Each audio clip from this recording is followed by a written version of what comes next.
جماعت کا طالب علم ہوں۔ میں آپ لوگوں کے سامنے ایک تقریر پیش کرنا چاہتا ہوں۔ اس کا عنوان ہے تعلیم ہی سکھاتی ہے۔ فانوس بن کر جس کی حفاظت ہوا کرے، فانوس بن کر جس کی حفاظت ہوا کرے، وہ شمع کیا مجھے جسے روشن خدا کرے۔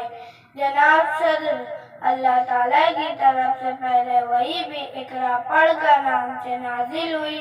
پڑھ اس رب کے نام سے جس نے تجھے پیدا کیا، اور پھر تعلیم ہے جس کی بدولت انسان اپنے ذوق پر ترقی کی اعلیٰ مثال قائم کرتا ہے، علم کے سمندر میں گوتے لگاتا ہے اور یہ اعلان کرتا ہے، میرے ہاتھ میں قلم میرے ذہن میں اجالا، میرے ہاتھ میں قلم میرے ذہن میں اجالا، مجھ کو کیا دبا سکے گا کوئی ظلمتوں کا پالا، کیونکہ تعلیم ہی سکھاتی ہے جینے کا سلیقہ۔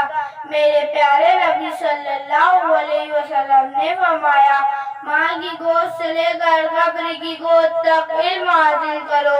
ایک اور جگہ ارشاد فرمایا کہ علم حاصل کرو، خوف تمہیں چین کیوں نہ جانا پڑے۔ علم کی طلب ہر مسلمان ماں دولت و فرض ہے، کیونکہ اس علم کی بدولت اللہ تعالیٰ نے فرشتوں کو حکم دیا وہ آدم علیہ السلام سجدہ کرے۔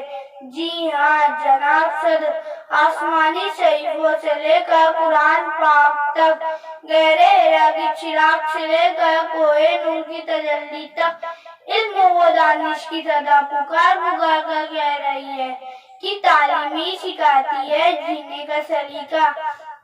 میں اپنی تقریر کا اختتام اس شعر سے کرنا چاہوں گا، یوں زمین پر بیٹھ کر آسمان کیوں دیکھتا ہے، یوں زمین پر بیٹھ کر آسمان کیوں دیکھتا ہے، پنکھوں کو کھول زمانہ تیری اڑان دیکھتا ہے۔ شکریہ۔